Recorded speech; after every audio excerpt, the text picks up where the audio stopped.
Hi, Ethan. How are you? Okay lang naman. Kamusta ka? Kamusta kayo diyan? Yun. Okay lang din. So, preparation na for the 47th year. So, marami na ring activities for October, since October na next week, right? Bilis na naman ng panahon, ah. Oo. Sino So, kumusta ka dyan? Ikaw as a person? ayun, gumagalaw naman yung buhay, ayun. Ayun medyo madaming nangyari. Siyempre naman may kinausap rin kasi akong mga kaibigan dito na medyo parehas yung sitwasyon nila na lumipat ng bansa ba. Iyon medyo hindi ko natanaw nung palipad ako na talagang madaming para ganap. Na Mm-hmm. may expectations ako tapos mas madami pa dun yung nangyari na kailangan kong ayusin, na pinagdaanan, gano'n. Pero ayun, I think malaking pasalamat ko sa Diyos kasi madami akong nakilala rin na sobrang bait ng patulungan rin na ano ba, talagang things work to God's will for good. Na 'pag tinitingnan mo ng pabalik ba na, ang dami palang blessing et cetera, na hindi ko ba na ano ng earlier this year while I was going through it, gano'n. Wow. Pero kumusta yung transition? Siyempre, kasi nung nandito ka, nung iniisip pa lang natin, di ba, parang, di ba, ang prayer mo nga, o, di ba, hindi ko nakakalimutan Ay, ng wow. prayer mo. Ang prayer mo kasing sinabi sa amin is, yung ginagawa mo, sana align to sa will niya, Mm, na yung efforts na binibigay mo ay magkaroon ng bunga. So, nung nandito ka pa lang, tuwing yun yung sharing natin, syempre nakaka-motivate na ganun yung mindset mo. Pero syempre iba pa rin kapag nandyan ka na. So, siyempre, kumusta yung naging transition? Kasi mahirap. Alam kong yeah, mahirap. Pero syempre, kung may tao na makakapagsabi kung gaano yung kahirap, ikaw yun based on your experience. So, kumusta yung transition from ayun, your comfort zone? yeah, ayun, since first experience na ganito ko, talagang, I don't know, I think the first steps in anything, talagang medyo malaking bagay siya para kahit sino. And yung pag-transition ko dito, tawag ko kay yung sinabi ko kay mama na parang after ng mga isang buwan ba, nawala yung ko lang kung paano sabihin sa Tagalog ba, yung novelty, yung bang, ay wow, Mhm. bagong ganito, bagong ganyan. Ay wow, Ah, ah. winter, may snow, may ganito. Tapos mga isang buwan lumipas, tapos wala na, yun, nawala na yung, hindi naman nawala yung tuwa, pero yung, Mhm. para bang naubos na yung adrenaline ko na nasa ibang bansa ako, etc. Tapos medyo pakonti-konti na bang nalalapag sa katawan ko yung bigat ng, ay iba na talaga ako para bang I'm genuinely an adult now who has to deal with some responsibilities kasi nasa ibang bansa. Tapos pa, mal, eh, malaki yung pasalamat ko na nagstay sila mama at papa na tumulong naman para Time. makapag-settle. Mhm. Kasi looking back, hindi ko yun kakayanin ng walang tulong nila kasi madaming bagay rin na hindi ko na consciously ba na dalang-dala ko sa isip kasi I don't know, I've lived mostly nandyan lang sila kasi hindi ko naman Mhm. naranasan yung nakatira ng sobrang malayo kahit yung nakakondo ako na Mhm. para sa Lasal. Andun yung Um, andun pa rin sila sort of. 'Di ba like in an hour away, pwede kong lapitan. So hindi naman talagang malayo yung pamilya ko no. Pero ito yung first experience ko ng ganun. So um, talagang sobrang thankful ako na Kristiyano ako, na may Diyos ako kasi nag-usap nga kami ni mama nung kailan ba yun, last week na kasi may madami rin akong pinag-iisipan this part of the year, later half of the year na sabi ko kay mama na Saan kaya ako mapupunta sa mga problema kong pinagdadaanan ngayon kung wala akong Diyos ba na wala naman judgment sa mga ibang non-Christians pero hindi ko lang ma-imagine kung gaano mas mabigat pa yung bigat na nararamdaman ko ngayon kung wala bang Diyos na humahawak ng kamay ko habang pinagdadaanan ko 'to. Sobrang ano, grateful ako. Ayun, sa later half ng year, yung isa ring bagay na natanaw ko na wala akong kilala dito ba. As in, wala akong kilala. Like, kahit konti. Tapos wala rin ako makarelate sa para bang pinaglakihan nila dito na mga karanasan na ganun. Kasi hindi ko gets kung I mean, medyo Americanized naman yung Manila, pero yung kultura sa Manila kasi yung internet and etc. Social media, ganun. Pero yung, hindi naman culture shock, pero nahirapan pa rin ako mag-adjust sa, kahit, it sounds so silly, kahit sa mga biro, yung humor nila dito ba? Kasi Iba. hindi uso yung OA dito. Mukha lang akong baliw pag nagaganon ako. Kasi dito sa Pilipinas, kahit na parang naghahampasan na tayo, parang okay na. Oo, tas para sa'tin nakakatawa pag OA ka. Kahit pa konti-konti lang, ayan. Mga gano'n bagay ba? Tas I think those things add up when you're in another culture. Yung humor, mga pinanon parang kahit yung napapanood ng childhood ba, mga gano'n o mga kanta. I mean, I listen to a lot of music in English, pero yung bang hindi ko alam paano ko ba Parang yung preferred genre ng mga tao dyan, iba? hindi naman, hindi well, I guess music is so wide na Mhm. hindi mo lang minsan mahirap ma-realize ba na talagang may ibang parte ng mundo, mga gano'n ba. Mm. And ayun, mga gano'ng bagay na nag-adjust ako na yun yung isang bagay. Tsaka I think one factor for me is we're in our 20s and when you're an adult, mas nagiging trabaho sa'yo na makipagkaibigan. Kasi Mhm. you have stuff to do. You have responsibilities. May career kang dine-develop and then as a Christian, may faith kang mini-maintain. Tapos, saan sisingit yung maghahanap ka pa ng kaibigan? In my case especially na mm, magkaiba yung pinaglakihan namin. So, Mhm. like, hindi ako makaka-relate sa mga pinag-uusapan nila minsan ba.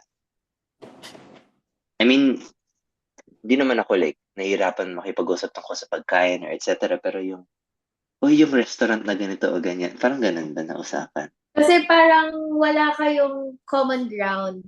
Wala Yeah, kayong yeah. history. Unlike, naalala mo nung nag-usap tayo after VCS, kasi di ba syempre naging close tayo after VCS. Tapos yung mga pinag-uusapan natin, naalala mo nung children's choir nung kay Teacher Jane, naalala mo nung Mm, Joseph the Dreamer.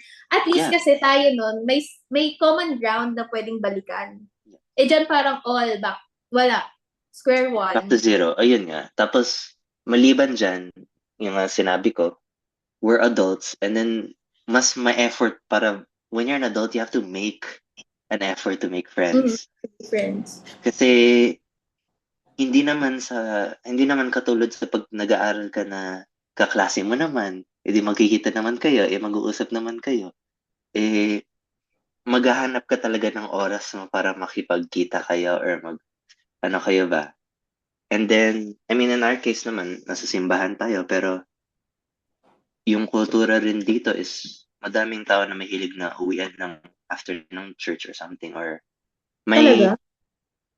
I mean meron naman yung life group ko I'm pretty blessed na yung mga tao sa life group ko mahilig sila makipagkita ng after church. So yun naman na ano ko pero yung bang everyone has an agenda already for their week. They're pretty busy. Everyone's busy. And I think it's because like we're all adults also. hindi na ako high schooler na, yung weekend talaga ba? Yeah. Eh, dito ka lang, medyo, ngayon ko lang na talagang na-realize na, uy, pag gusto ko makipagkita sa isang tao, kailangan kong, para bang may RSVP pa ng like 2 weeks in advance or something, kasi Mhm. baka may planado na nila na weekend or something. And madaming ganun dito. And then, ayun, mga Pero ganun na mas bagay ba? mas naging madali ba? Kasi di ba andyan si Ate Claude? Mas parang, sa tingin mo ba mas madali since andyan naman yung kapatid mo? Or parang same lang din if ever na wala man siya dyan or andyan siya? There's probably something about having ate here na talaga nakakatulong. And I think so, personally. Naniniwala naman ako doon na malaking tulong na may pamilya ako dito na especially just for mindfulness na pag may emergency, alam ko may matatawagan ako na Yeah. sigurado. I think it would probably be more scary kung, hala, paano yun? Nasa Pinas sila lahat or something, you know? Lilipad. Oo. So, that for sure. Pero, on a surface level, medyo mahirap kasi malaki yung gap namin ni ate. Like, 6 years Malaki? apart. 6 years Okay, apart. 6 years. Tapos, di lang yon. Medyo malaking parte ng buhay namin na hindi kami magkakita or nakikipag-usap na consistent ba. Kasi like she's But, here for several years and then I'm okay. so maliban sa age gap, may gap rin ng oras na hindi naman kami like araw-araw na nag-uusap dati. I see. Pero Um, yung mga hmm, friends niya, naging friends mo rin. I haven't met any of them. Yeah. Wow. She's also busy, but ayun. Iba rin naman kasi yung ano, mga ganun na bagay. To be honest, ang ironic, medyo sinesegue ko lang, pero ang ironic na, well, early this week ko lang na-realize na sobrang nakakatawa na ito yung gusto mong topic, yung community and etc. Kasi yun yung pinagproblem, hindi naman I guess, pinagproblem or pinagdadaanan ko ngayon. Mhm. It's like figuring out, I'm trying to learn again how to build a community or build relationships. Kasi fresh ba? Ibang lugar, ibang kultura, ibang tao. And also, sa totoo lang, hindi ko alam kung maniniwala ka, pero matagal ko ng struggle yan, yung makipag-close sa iba, I Yeah. guess. Parang Like, nakwento mo yun sa amin. yeah, like, hindi ko naman problema na makipagkaibigan. Hindi naman yun yung, ano ko. Like, wala naman akong galit sa lahat ng tao sa mundo. Hindi naman ganun ba? Pero, yung bang may halo-halo ibang mga mabibigat na nararamdaman ba tungkol sa, I don't know, like getting to know someone or may mga pagdududa ako nung medyo bata pa ako na kung, paano ko ba masabihin din, kung kinakaibigan lang ba ako dahil mabait sila or kinakaibigan ako dahil kaibigan talaga kami ba? I see, parang di mo sure kung kaibigan ka dahil may benefit sila from you. Or kaibigan ka Parang, lang kasi oh, mga gusto mo. ganun ba? Like, I don't know if people actually like me. You know, mga ganun ba? And yun I don't know, sa plano ng Diyos, binigyan niya ako ng oras na pag-iisipan yung sarili ko at yung faith ko. And I've had the opportunity to now go into counseling and makipag-usap sa pastor, sa church leaders, tungkol sa mga ganun na issue ba? Para talagang, kasi yung naisip ko rin nung na-realize ko to na, uy, baka may mga bagay na hindi ko, na matagal ko bang inuusog lang ba sa gilid ng puso ko. Kailangan ko atang, Set aside. yes. Na talagang, I feel like I need to unpack things or deal with certain stuff. Yun nga, since may oras naman ako, naisip ko rin like, why don't I do something about it, you know? Yeah. Kasi, I mean, after all, faith is intentional. And para sa akin rin, kung may bagay, kahit mentally or emotionally, na nag-hold back sa akin para ma-progress ko yung faith ko, hindi dapat obligasyon ko na siguro pag-isipan yun at the very least, if not, ayusin. Work on it. Yeah. So yun nga, medyo ironic na ito yung topic kasi sinisip ko. Wala, hindi ako expert nito. If anything, naghahanap ako ng tulong dito, you know. Pero ang ganda rin ng verses na pinili mo. Gusto ko lang sabihin na gano'n. Yeah, maganda nga siya. Kasi kung titingnan mo yung verses, remember nung in-start natin tong podcast, 'di ba? Ang ano yung sinabi nating tagline na ano yun, parang coming together to build each other up. The importance of fellowship. Kaya, Yes.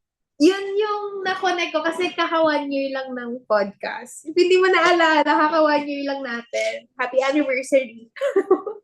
Ayun nga, Kaka no, for church anniversary natin, rin yung, ginawa.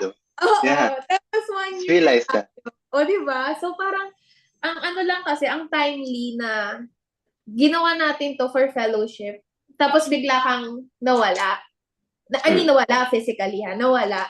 So parang, ano yun, paano ba natin ma-maintain yung fellowship na meron tayo kung may distance na meron sa atin, di ba?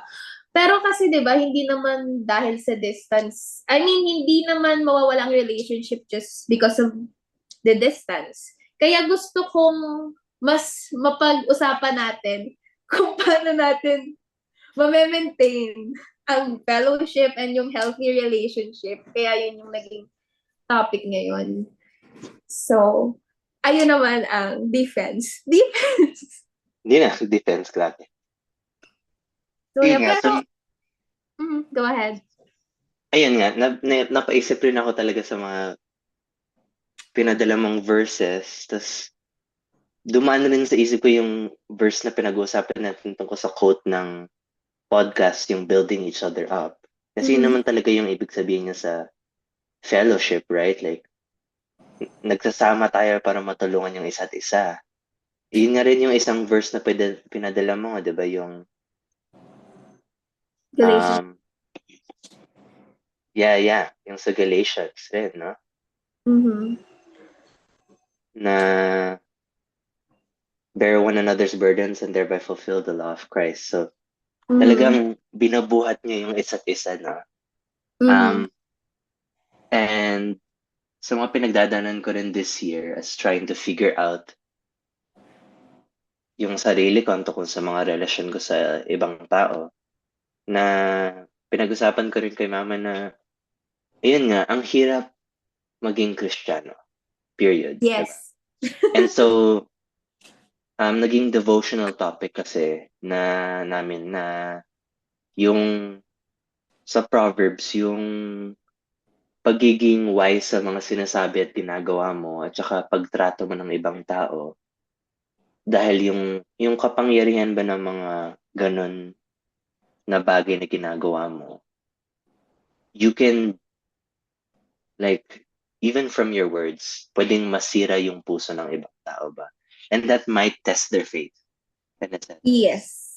So, may isang devotional rin ako nagawa na yung bang just be kind to other people kasi hindi mo alam kung anong pinagdadaanan na rin nila na bang ang hirap na nga maging Kristiyano, papahirapan mo pa na hindi ka mabait na or mabuting tao. So, Yes. like, don't you want that from someone else also as a Christian ba? And so, may nabasa rin ako na magandang point na ano kaya yung buhay Kristiyano o mga simbahan kung lahat tayo nagtutulungan palagi? Di ba Yung mas love madali? kung nagagawa talaga. Yeah. Di ba ang ganda sana parang para bang walang problema kung ganun talagang perfectong nagagawa kasi like kung may pagkukulang yung isa sa finances, magtutulungan na yan. Kung may pagkukulang sa, you know, like emotional, may makikipag-usap sa taong ganun. Pero minsan kasi na nahaharangan ng mga emosyon natin na pang sarili minsan na ano bang Selfishness. yeah, like even as simple as wanting to like self-preservation, like wait, teka lang, ayusin ko muna yung sarili ko, tapos Mm-mm. tutulungan kita kind of thing. Na parang hindi naman ganun yung ginawa ni Cristo, di ba? It's just like, there's some things to consider just about love in general. Um, and ayun, yung may note kang ditong pinadala sa akin, yung paano ko ba, like, how do I manage building relationships with people? And then, napaisip lang ako kasi sabi ko nga sa'yo, medyo inaayos ko rin yung sarili ko ngayon. Because I don't know the answers that well either. And I guess what I can share right now is yung isang na-realize kong importanteng bagay ay para bang yung posture of the heart is like an important quality of your faith. Kasi doon naman magsisimula yung ano yung lalabas sa bibig mo, paano ka gagalaw.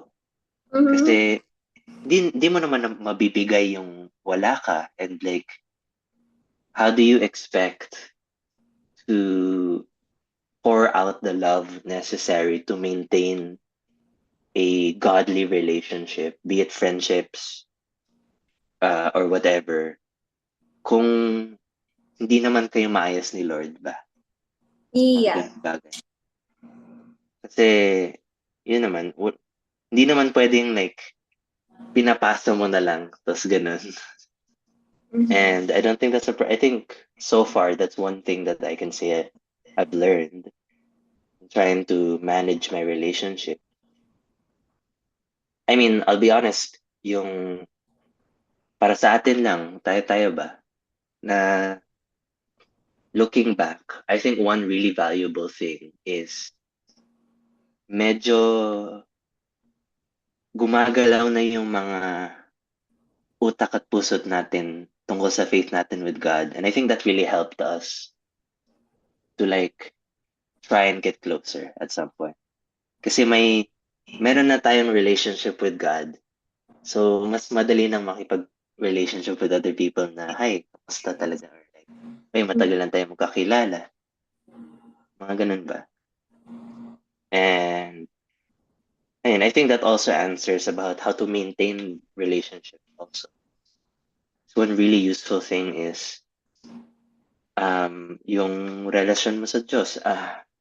There's a sermon recently sa simbahan na pinupuntahan ko dito na kung maayos na yung pwesto ng Diyos sa puso mo, like nasa first place na siya, aayusin na niya yung mga ibang priority mo.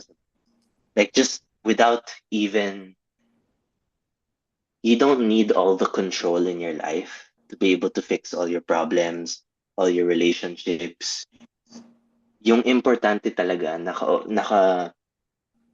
talagang first place yung Diyos. Tapos mo-organize na yung mga kailangan mo organize sa buhay. Because it will just flow, right? If what you need to mend your relationships is love, ando naman yung Holy Spirit sa puso mo, talagang lalabas na yun sa iyo. And may exercise mo yung kailangan mong ilabas na pagmamahal sa iba. I was reflecting over the verses you sent, and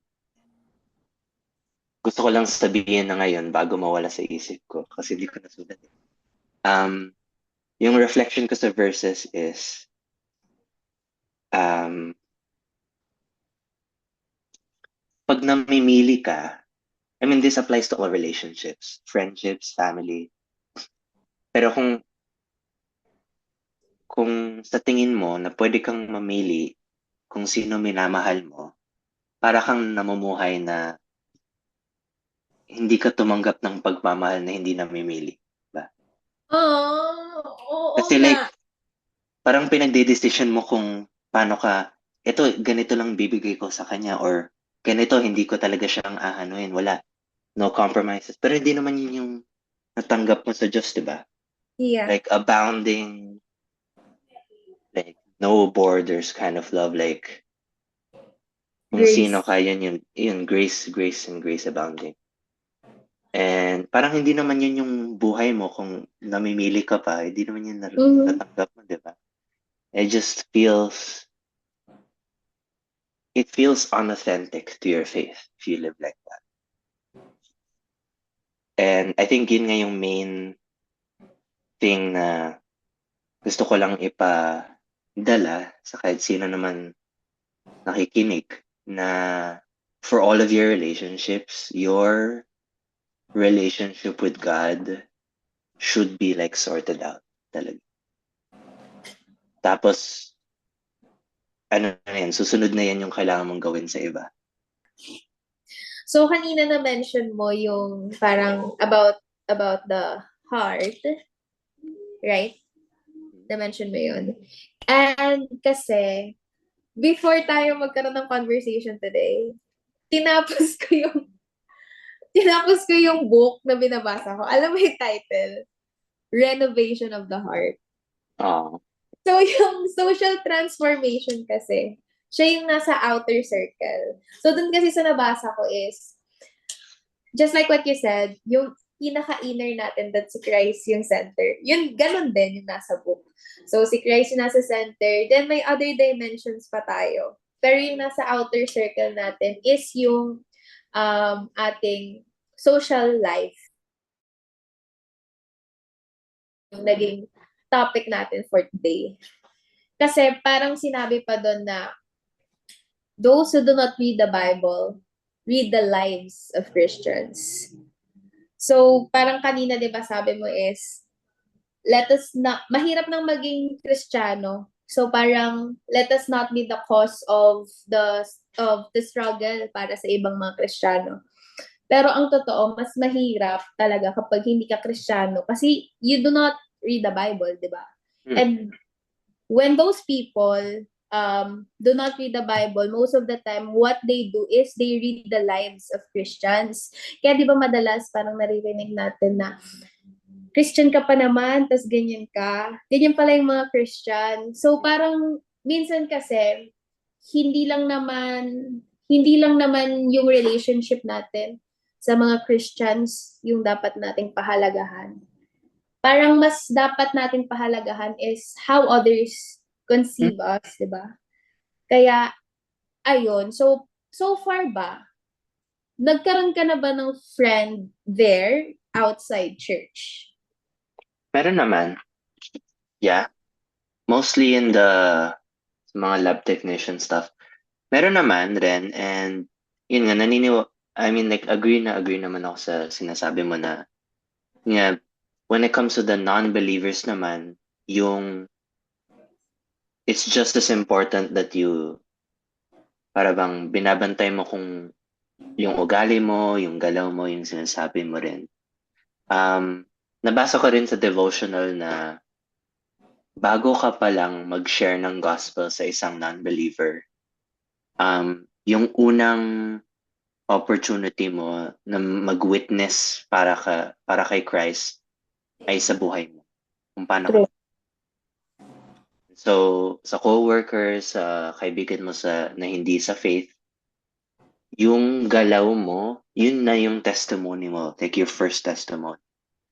And True. so, kasi kung tinatapon mo lang yung word sa mga ganun na tao, hindi ka sigurado kung like papasok ba sa puso nila o hindi. Kasi hindi mo naman, the work of the heart is God's alone. Pero, you have to be honest, like, sino naman maniniwala sa bagay na hindi sila interesado o ayaw nila paniwala? So, it's kind of pointless to say na, or to think that porket madami ka ng, like, okay ka na sa spiritual life mo in the context of the church, wala ka ng obligasyon sa mga relasyon mo na nasa labas ng faith. Kasi that's not true. You know what I mean? Like, yung mission naman ng gospel is to be shared to the world, go out and make disciples, Mhm. etc. And obligasyon ng bawat Kristiyano na maging witness for Christ. So, going back to what I said, the first opportunity you have to be a witness, how you live, how you speak, how you talk. And may napakinggan din akong song na yung lyrics is na hell is not afraid of your Sunday faith.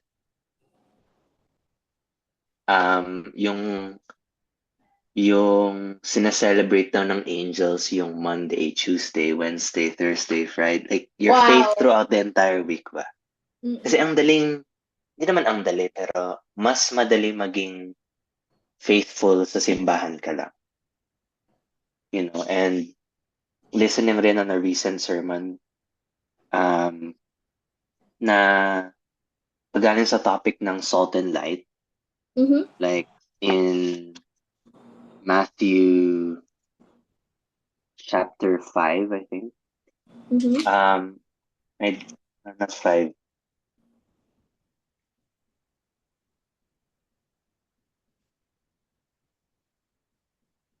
The Beatitudes. Yes, after the sermon, during the Sermon of the Mount, after the Beatitudes, may discussion si Christ about being salt of the earth. And yun nga, as his children, we are salt of the earth, we are a light. Hindi naman tinatago daw yung ilaw. What's the point of it, right? And so you do not conceal yourself from the world. And also, wala naman punto yung salt kung hindi siya nagpipurify. May description yung pastor na pinakinggan ko na pag nasa lalagyanan lang ng salt yung salt, wala naman siyang ginagawa. Like, it's not Mhm. purifying anything. It's just with other salt. Salt purifies when you put it out into the world and you put it over things that are unclean, unpure. Or if you want to think of cooking, salt gives flavor to things that aren't salt. Wala man dinadagdag na flavor yung salt sa. So like if we just stay with each Yes, salt. other, yeah, if we just stay with each other, we're not purifying anything. You know, you're not really doing what Christ is calling you to go out and Mhm. purify. Because you have an obligation, right? And so, yeah, that's what comes to mind lang. Your faith, the duties of your faith extend to those who also don't believe in God. Yes, definitely Pero agree. it starts from you, of course. I do think na medyo, syempre, may pagka-toxic side naman yung kasabihan na, I think there's some misconceptions rin about the phrase of like, ano yun, Kristiyano ka pa naman, or Kristiyano ka, like, there are certainly ways that could be interpreted wrong kasi lahat naman tayo makasalanan. So, Yes. walang pumupunta sa simbahan na malinis yung kamay. Pero, yung gusto mong isipin pag galing sa usapan na gano'n, na Kristiyano ka, is, yun nga, dala mo yung pangalan ng Diyos pag kung lumalabas ka. And, you can't take away from the glory of God, but I pray that you don't end up a stumbling block for someone new in the faith, or someone who's trying to discover the faith. Tapos ikaw pa yung haharang para sa kanila. Huwag naman ganun, nakakatakot naman. Kasi pinapaliwanag naman ng scripture ko ano yung tingin ng Diyos sa mga taong nagiging stumbling block, di ba? Na Yes. malaki yung punishment na naghihintay sa kanila. Kasi ayaw ng Diyos ng ganun. And yun nga, I completely agree with you. Like, it's so important to manage relationships outside of the faith as well. Kasi yun, you're a witness in that man. I'm trying. Um, aamin ko na hindi siya recent priority sa buhay ko. I'll be honest. But I'm working on it. Kasi dumaan na rin yan sa prayers ko na pag-isipan na ayun, sinasabi ko na inaayos ko yung faith ko pero wala naman akong nire-reach out na alam ko naman na hindi pa naniniwala kay Kristo. Tapos wala bang, there's no point in avoiding your non-Christian friends either. Like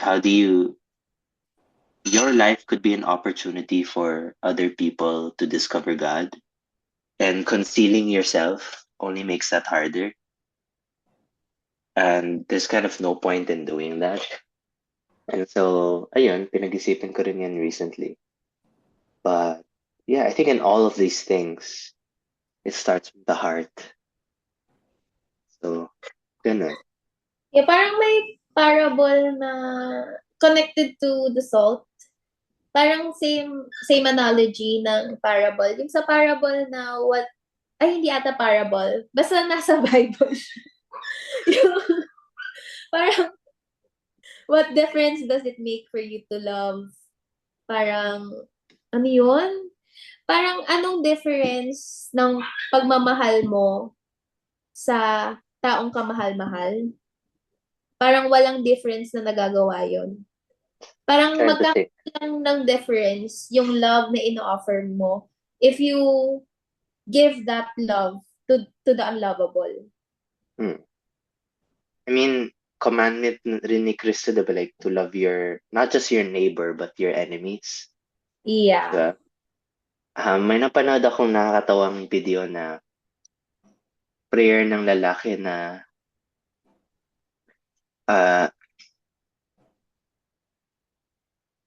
sinasabi niya, Lord, ba't hindi mo para bang inaayos tong tao na to, masama siyang tao. Why don't you deal with them ba? And then, yung answer ng prayer is a comedy skit. Pero yung answer ng prayer is, paano ikaw? Hindi ka rin mabuting tao ah. Parang And then, back to you. yun nga, natawa rin ako na panoorin yan kasi like, it's true. Like, Nasa you can't, Bible yun. like, Yung, you've received great love and a debt unpayable has been cleared. You have like no right to hold it against people. Diba? yes. Hindi ko sinasabing madaling bagay yon kasi like, it's hard. Easier said than done, a lot of things in the Christian faith. Mhm. But regardless, I mean, that's what it means to take up your cross, to deny yourself. I mean, yung nangyayari pag pinag-uusapan natin yung like the denial of the self or taking up your cross, the reality of that is hindi mong dinidismiss or ini-ignore yung feelings mo. Pero yung reality nun is ito yung nararamdaman mo or iniisip mo. Ito yung hinihingi ng Diyos. Nauuna pa rin yung hinihingi ng Diyos kahit may nararamdaman. So, even if it's like a question of patience and may taong naubos yung pasensya mo, yung sabi ng Diyos, mahalin mo daw, siya yung nangunguna. So, kahit naubos na yung pasensya mo, gagawin mo pa rin yung inuutos ng Diyos, diba? And a little bit of yourself kind of is hurt or maybe even dies a little bit when you do that. But that's what it means to take up the burden, Hirap. Yeah, it is. Pero yun ang hiningi ng Diyos. And that's what it means to really walk with Christ. Kasi yun yung ibig sabihin ng surrender ba? Yeah. Yun yung talagang binibigay mo yung buhay mo sa Diyos kasi siya yung nangunguna. And this extends like to all circumstances and to varying degrees kasi hindi lang sa pasensya mga ganun na bagay pero totoo rin yan sa halimbawa, ano pa ba? I mean, all things, right? medyo serious naman na example, pero let's say someone has friction with a family member that's really serious. I don't know. Take your pick of an example. Pero, mga ganun na bagay. Pero, halimbawa, parent, friction with a parent. I don't know. Emotional, financial, physical, whatever it is. May obligasyon ka pa rin sa Diyos na maging magalang sa magulang mo kasi utos niya, di ba? But it's not dismissing your feelings, even if you're right. Let's say they treat you poorly, naabuso ka or something. It's not dismissive of your feelings, but the reality of denying yourself means ito masakit yung pakiramdam ko, pero mangunguna pa rin yung Diyos. And sabi niya maging magalang ako, so magiging magalang pa rin ako. Yung ganong bagay ba? Kasi like, He's the priority here. My feelings still exist, but He's the priority. But you're not hopeless, and it doesn't mean your life is, wala lang, kalungkutan at masasaktan ka lang. Hindi naman ganun. Kasi you have also Him to lean on, to cry over, to pour out your heart. And, like, some of the disciples will even pray that like, yung prayer nila, hindi nila hinihingi na matanggal yung problema. Yung prayer nila, bigyan mo ako ng lakas para Yeah. madaanan ko to. Kasi sometimes He takes it away, sometimes He leaves it there and it's a lesson or whatever plan. Pero kung ano man yung will ni God, you always have Him as the option and He should always be your first option to lean on. There's nothing wrong with praying, of reaching out to Him na, Lord, pwede bang tanggalin mo to? Because He'll answer some prayers like that. And sometimes it needs constant prayer. Yung sagot ng Diyos sa mga pinagdadasal mo, minsan it's either like, sometimes it's no, sometimes it's yes, sometimes it's silence. But the silence can mean wait. The silence can mean there's a timing to it. The silence can mean there's like a lot of ways. Pero yung point doon is like, again, going back to the posture of your heart, like, surrender mo ba sa Diyos? Kasi, hindi naman sa walang sense yung prayer mo kasi masusunod naman yung Diyos. Hindi naman ganun eh. Mm, I was praying over something a few months ago about, yung sinulat ko is, praying because of who God is, not who I am and what I'm going. Wow. Because yung iniisip ko doon is like, hindi ako, like, my faith doesn't rest on my feelings. My faith doesn't rest on my circumstances. Kung ano man yung nangyayari, kung ano man yung nararamdaman ko, naiisip ko, my faith is on my unchanging God. So, it's in my recent prayer journal is, kung suffering lang yung mararanasan ko ng buong buhay, sapat na yan kasi meron naman akong Diyos, diba? Like, there's eternity for me to look forward to anyway. And so, yun nga, that's a different discussion topic. Pero yun, your faith is dependent on who God is. And yun nga, and it extends to your relationships. So, whatever the circumstances or the issues are, if you've truly surrendered your life to Christ, sa Kanya nakabase kung paano yung pagtrato mo, ano yung gagawin mo, ano yung sasabihin. You sent some wonderful verses here too, like, paggaling sa humility, Philippians 2, 3-4, do nothing for selfishness or empty conceit, but with humility consider one another as more important than yourselves. Do not merely look out for your own personal interests, but also for the interests of others. The idea here is the body of Christ is us. Ako, lift up kita, ikaw, tutulungan mo ako. Kaganon-ganon lang yan, diba? It's like this, Saluhan. yes. And the reality is you need that kasi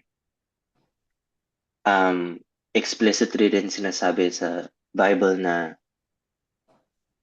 we're all like designed with unique gifts and spiritual blessings na we're like we're like different body parts, right? Hindi naman Yes. ginagawa yung tenga yung trabaho ng bibig. And so everyone has a part to play, and so you help each other because you have everyone's got their obligations.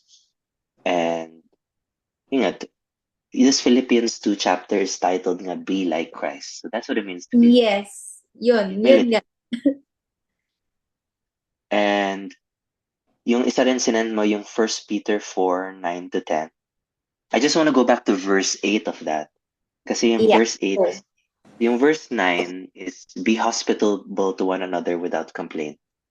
Each one has received a special gift, employ it in serving one another as good stewards of the grace of God. Yung verse 8 before that is, so yung 9-10 is a discussion na, yun nga, alagaan yung isa't isa kasi lahat kayo may uniquely made to serve each other. Yes. Pero yung verse before that is like, may dinadala siyang message na ano yung kailangan, like, pag-isipan mo while you do this. Above all, verse 8, keep fervent in your love for one another because love covers a multitude of sins. I mean, the spirit of reconciliation is one of the foundations of Christian relationships or a relationship as a Christian. Nadadala yung isip ko sa Matthew 5 verse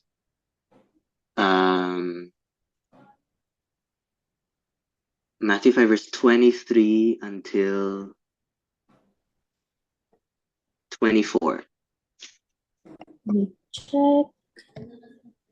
Therefore, if you are presenting your offering at the altar and there remember that your brother has something against you, leave your offering there before the altar and go. First be reconciled with your brother and then come and present your offering. Walang pakayang Diyos kung ano yung ginagawa mong ritual, anong dasal, anong offering. If your heart's not in the right place, He wants you to deal with that. He could care less how long your prayer are, kung nakaluhod ka na sa harap ng simbahan or whatever. Kung hindi kayo okay with someone, like he says, your heart's not ready. So ayun, like priority, like he doesn't even want, and it's his commandment that you give him an offering, right? But sinasabi niya dito, iwanan, set that aside first. If you need to make right with your brother or sister in Christ, make right and then come to me with your offering. But you realize your offering extends to your service in church, to your prayers, to all that you are. And God is saying here, that can wait until your heart is like in the right place, in the right posture. And so, yun nga, when serving each other, diba? Especially when we all have very unique gifts, pag-isipan mo yung pagmamahal ng Diyos and then you fix your heart. And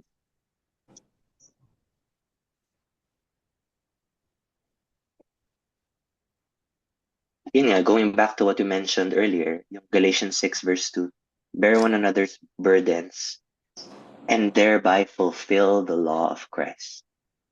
It's scriptural law that you bear each other's burdens. Yes. It's completely against Christian faith and the lifestyle of any Christian or the lifestyle of any Christian. Yung, alam mo yung in-advertise ng mundo na parang be your best self, like it's all about me, like there's so many self-help books out there about how to make yourself rich, how to make yourself more attractive, more engaging, more interesting. But the Bible talks so much about how to better serve each other, that you have an obligation to serve each other, that you should live a life where you're carrying each other's problems or burdens, that you should be loving each other. And so I think that's super important to all of your relationships. And, like, I think that's like the key to letting love really take over all your relationships is working out your own heart and its posture na talagang mag-uusap kayo ng Diyos na I think it's every Christian's priority to be made right with God so that you can go out into the world and like be made right with your brothers and sisters in Christ. And so like yun nga, you need to be really intentional about working out your faith because once you are, you'll start working out your relationships with other people. Kasi madadrive ka kasi ramdam na ramdam mo yung pagmamahal ng Diyos. And if we look at like the way like Paul describes it, it's like what do you call this? He's so eager to share the love that he's received. Mhm. Kung yung nangungunang like emosyon para sa'yo pag may nakikita kang tao ay inis or galit, are you really filled with that much love from God if you're like, if that's the thing that's taking over your mind, your life, when it comes to this one person, is like, okay lang ba kayo ni Lord? Kasi like that's Bakit a that's yung ano? that's a really important question, and that will start to extend to starting and maintaining any relationship you have in the faith and outside of the faith. Because yun nga, if God's love really is the dominant emotion in your heart, then all things have meaning. I mean, we look at the book of Ecclesiastes. If you live under the sun, yung term na yun, diba, it's like, the other way you can say it is, yung term na under the sun is, ano yung buhay pag walang halaga yung Diyos? Like, if we just don't care about God, like, if He just didn't matter, every chapter is walang meaning, just literally striving after the wind, right? Life is pointless without God. But what the final chapter of Ecclesiastes says, sorry, says that everything has meaning because God will review all things, right? And so the most important thing to your life is to fear God and obey His commandments because He will review all things. And so all your relationships should have meaning to you as a Christian because you have an accountability to God about your actions. But that's Yeah. also a beautiful thing because it means hindi naman senseless, hindi may meaning kung sino yung kinakausap mo, yung mga ginagawa mo. Kasi they serve a purpose and that purpose is to please God. You know, if you look really closely in Ecclesiastes, yung frustration ni Solomon is like, pagkatapos mo mamatay, walang nagagawa yung bagay sa mundo. Yeah. Kasi patay ka na, tas yun na yun. Vanity and But vanity. that's if you don't think of eternity, right? So if it stops at death, kung yung buhay mo lang, pinanganak ka, tas mamamatay ka, everything you do and all your relationships have no meaning. Kasi once I'm dead, like, wala naman ako magagawa. Diba? Or wala naman mangyayari, we're all dead. But then, if we think of eternity, it's like, my relationships have an impact on not only my own faith, but the faith of other people. Because there's like the context of heaven, right? Yeah. And so you need to be thoughtful about your relationships and what you say. Um, pero, yun nga, meaning ko, I'm not an expert on that thing. I'm struggling with that myself. But I'm learning through scripture that, yun nga, as I try to draw nearer to God, He's really putting it in my heart to think about these things. because I sought him out, because I'm looking for him, because I'm seeking to serve his will. Para bang nahanap ko yung daanan, kasama na doon sa daanan yung pagtrato ko sa ibang tao. And so I think, like, was that Matthew 6, verse 33? Like, seek first his kingdom and his righteousness, and all these things will be added unto you. And yun nga, like, the most important priority for you is to work out your faith. But if you genuinely are working out your faith, you will care about your relationship. Wow. Ang ganda nun, na if you really care about your faith, you will care about your relationships. Paano naman natin mamimend yung mga broken bonds? Ayan, mahirap naman talaga. I don't think the scriptures explain, when it says to reconcile, I don't think the expectation is masasolve mo lahat ng problema sa mundo Mhm. na, uy, may issue kami ni ganito. And then, you just magically fix it. But, I mean, when the scripture says, forgetting what verse,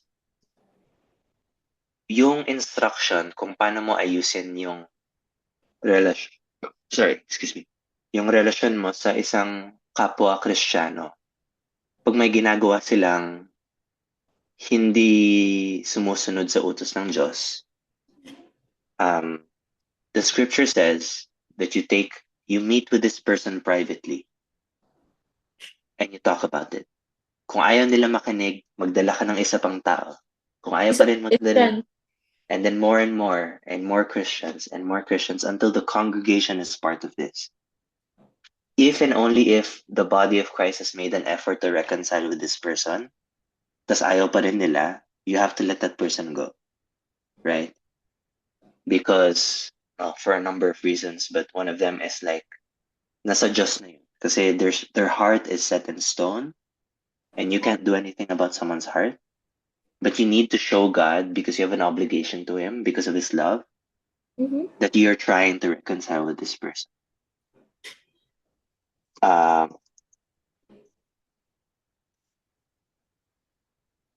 Okay. Try to look for this Bible verse na the one that was. Do you know like the story of Hosea, the No. prophet? Old Testament, hindi ko alam. Yeah. So God instructs a prophet, Hosea, to marry a prostitute named Gomer. He tells Hosea, Gomer will leave you again and again, and you will go out and buy her back again and again, and you will stay married to her. After this, God's message is that this is his love for the people of God. You forsake me again and again and again, and I go for it. Oh. That's our relationship with God. Because that's how he is to us. Ganun yung pagmamahal niya sa atin. We have an obligation to share that love with other people. That's the seriousness of your faith regarding reconciling with someone. You make every effort because God is making every effort to come back to you. And it was such a heavy lesson for Hosea because it's a wife. And it's literally every time she leaves him, ditches him, continues to being a prostitute, and it's God's commandment that he buy her back and then take her back home. She leaves every time. But that's God. He's always just there. And we do this to him every day, right? We do this and he's always waiting. And so like, who are you to like give up on someone else? Yeah. And obviously easier said than done because some of our hearts are only human and can only handle so much, but that seriousness or that degree of love is the same that you should strive to exercise to all your relationships because you've received that, right? It's a gift that you've received that you kind of have the obligation to try and share with other people, like genuinely try. And so what I'm saying here is like, Hindi mo maayos lahat. I can't guarantee that with you. But you need to make this, at least try to make the same effort that God is trying with you every day. Or else like, yun na yung sinabi ko kanina, like, para bang hindi ka na mamuhay na nakatanggap ko ng pagmamahal na hindi namimili, di ba? Like, Mhm. He's not giving up on you. Like, why would you so easily give up on someone? And so, you take your relationship serious. Also, you start with him, of course, but if you experience that weight on your heart because you know he's coming back to you every time, you will show concern for someone else. Because you have this father, you have this Abba who keeps waiting for you, who keeps, and you rise every morning and he greets you with this with the sun, and it's just, you ever think about sometimes, medyo ang dark, pero you ever think about sometimes you could just not wake up, Yes. diba? Eh di like, that's grace already. One thing I've been reflecting on is like, mahirap tanggapin, pero totoo siya na um, buong buhay mo, that's already a gift. God is all of it, and then everything else is a gift, which means like all of it is anyway. And so like there's so much grace in being alive. Yes. That alone. And then there's on top of that your sin and etc. And he still loves you above that, despite all that he's giving you. And I guess one other main message I wanna put out there is like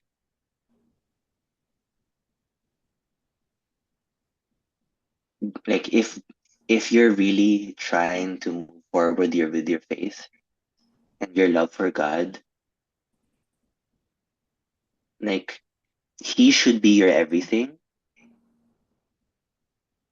and that comes with obligations to your relationship with him, which extends to your relationship with other people. It's hard to ask someone to care for someone else, especially if they hurt you. But like I said, like we hurt God every day, and he's always there. You ought to try, Yeah. exercise some grace, you know? I mean, hindi ka naman si Cristo. We're not, we don't have that kind of like literal power. We can call upon his name, you know? One thing I've reflected on also is like, you don't need to have all of that love yourself. Like, hindi naman niya hinihingi na kaya mo yan ng ikaw na ikaw ay kailangan, kailangan kaya mong i-forgive si ganito, si ganyan. Or like, kailangan kaya mong sundin yung utos ng magulang mo kahit mabigat or like whatever. You can ask for the strength from him. Like, God, I don't have any more love to give. Like, work in me, God. Because he has enough. You can ask for it from him. But that only starts if you have your relationship with God. It's so important to work on that. And in like the body, like the church as a whole, it's just a bunch of those relationships like in a larger scale. Yes. And you just have the same kind of lessons, same kind of love. It's God. He doesn't change. That just extends to a larger and larger body, a larger and larger circle. I don't think Christ is telling you to be like maging ka-close mo lahat ng tao sa mundo ba na ganun. But like you're living by His grace. You ought to exercise. You ought to try to exercise some of it with everyone. You have that obligation. And yeah, and I don't know. I guess another thing I want to say is like, yeah, everything is provision from God. We've established that. And you've received the great love, and you have an obligation to share that love. And so a combination of these things should point you in the direction of developing your relationships in a meaningful way such that it pleases God. I think it's like kung isasama mo lahat ng pinagsasabi natin ba, na kung yung importante is talagang wino-workout mo yung faith mo, na maayos kayo ni Lord, it follows that you experience His love and are filled with it, and that flows out to your relationships. And so, adding that to the understanding that your life and all that is in it, even the meaning behind your life, is provision from God. And so, that's like the foundation for all of your relationships, that calls you to be intentional, not just with your faith, but how it relates to other people, and to reflect what you have built, your relationship that you've built between you and Christ, to do so with others. And medyo maganda na ito yung pinili mong topic naman rin na sa context ng anniversary too, because yun nga, I mean, it's the growth of the church, which is one Yes. community, one of many important communities to your life. And this is true especially for your Christian community. All these things we talked about, yun nga. Yes, and ang theme then for this anniversary is bearing Christ's image. Ayun, So, di ba? di ba, timely? So, mapagmahal si Kristo, di ba? Di mapagmahal ka. Yes. And bukod sa mapagmahal siya, siya rin ay just na Diyos. So, last week nga ang napag-usapan is about purity. And ang na-mention doon na it is impossible to say that you have a saved soul if you have a wasted life. And part Ayun. of having a wasted life is having wasted relationship with others. So it's really impossible to say that you have Christ if you do not have that kind of love that Christ has for us. So, 'di ba? Lahat sila connected talaga sa kung ano yung faith mo, kung ano yung nasa puso mo. I mean, So, yeah, I think that's a great point. And going back lang, I think paulit-ulit kong sinasabi kasi I think it's such a useful thing to keep in mind is if you're struggling to reflect certain characters of Christ in your life, you can draw that strength from God. Like I said, you don't need to pull that out of yourself kung wala naman na sa'yo.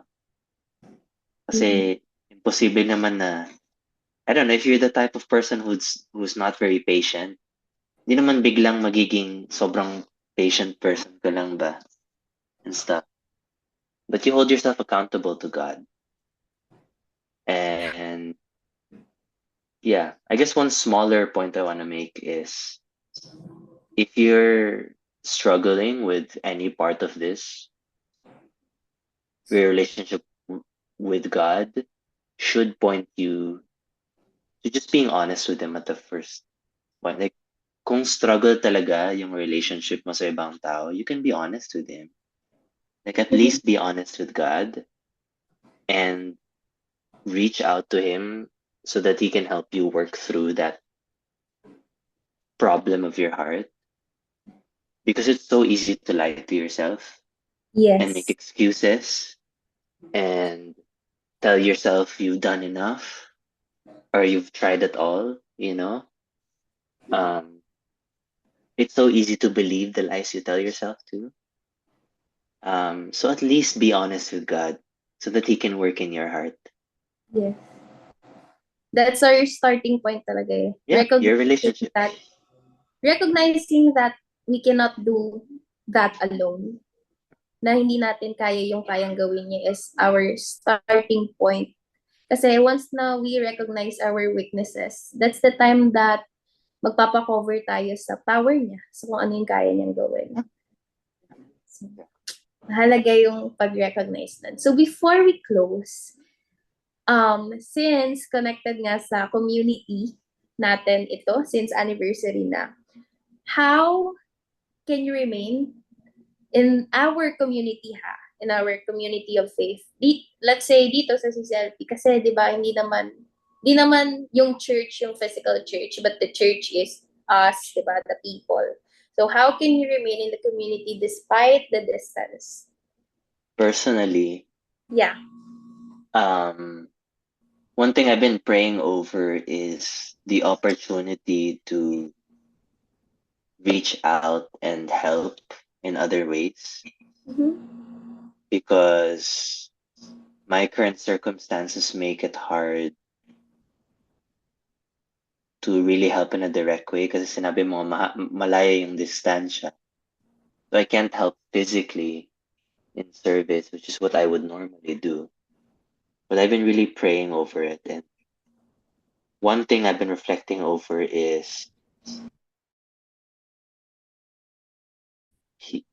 it's never been about the measure of how much you could show to God. When it comes to monetary service, for example, what's Christ's observation? He could care less about how rich the person was and how much they gave, but he was very glad with the prostitute, or sorry, not prostitute, the widow Mm-hmm. Yeah. who gave all that she had, but it was just so little. It's really about the heart, and I've been praying over what from my heart I can offer up to really help there. Because yun nga, there's just a lot of constraints right now. And one thing I'm very glad is yung opportunity na ganito halimbawa. So I can speak and share in my faith and in what's revealed to me.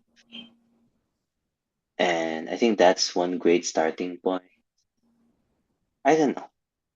I guess I'm open to the invitation of other people's prayers too. So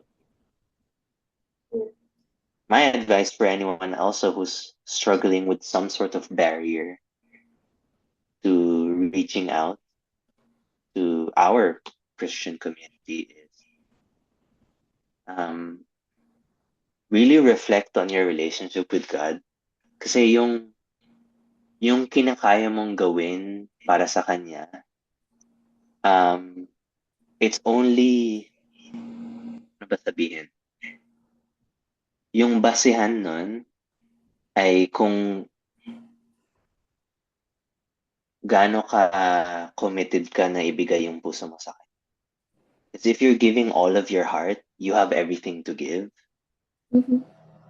And if there's still corners of your heart you're not, like, as harsh as it sounds, kung may struggle ka na ibigay para sa Diyos to any community, not just CCLP, it's because that isn't surrendered to Him. That's the reality of it. And it sounds harsh, but it's true. And yeah, so if that's anyone else's struggle, I would urge everyone to pray over, God, how can I surrender this to you? Wow. Because that's what I'm trying to reflect. Well, thank you. Thank you so much for this, conversation. Kasi sobrang, alam mo yung thoughts mo, refreshing siya. At saka as I mentioned nga, di ba, when I read your, works, yung mga poems mo, napapa-reflect din ako kasi hindi siya parang, lalo na yung na-mention ko sa'yo, yung am I doing something na inclined lang or para sa'yo ba talaga? O yung temporary post ko, yeah. Minsan kasi, pag Yeah. hindi ako nakakatulog, I've been struggling with sleep recently. Hindi ko alam. A lot of things. Magsusulat na lang ako. Like, I'm just praying and thinking and journaling and writing just to put it out there. Kasi I read this wonderful devotional recently na God accepts your messy prayers also. Yeah. And so, yun. So, pag struggle sa gabi, sinusulat ko na lang. And that was just a reflection, honestly, of like, yung mga ginagawa ko ngayon and in my life, have I truly lifted it up to Him? To like, hey Mm. God, kung para sa'yo to, bless it. Kung hindi, tanggalin mo na lang. I don't want to be working towards something that's against. Yeah. It's nice na you get to reflect and yung reflection mo nga na share mo today kasi syempre makakatulong rin yan as we reflect kasi the past Sundays syempre pinag-uusapan din namin kung paano nga ba madidirect yung heart natin kay Lord kasi hindi naman lahat pero most of Christians kasi talagang torn yung heart. There are times na gusto natin isurrender yung bagay pero part of us, hindi talaga natin gusto. Parang minsan gusto natin, minsan hindi. Minsan gusto nating mag-show ng love for others, minsan hindi. Minsan gusto nating mag-care, madalas hindi. Kasi nga, parang yung heart natin, double siya. Double in a sense na torn siya into different directions. And parang iniisip natin na as long as ginagawa ko to para kay Christ, kasi assumption natin yon, okay lang yon. Pero most of the time, we just assume na ginagawa natin yung bagay para kay Kristo. Pero in reality, we do that for ourselves. Para lang masabi na, okay, sinusunod ko siya. Kahit na ang totoo, hindi naman deep inside. Diba? So, it's a great conversation. Sobrang ganda ng conversation para mag-reflect. There. Hindi kita naririnig, Ethan. Hello? Yan, narinig ka na. So, ayun. So, looking forward sa next conversations. Meron pa pala. Hindi ko alam may book. Maraming series to. Charot lang. So, ayun. You want to share anything pa before we... Think marami nang masabi. Yeah, thank you.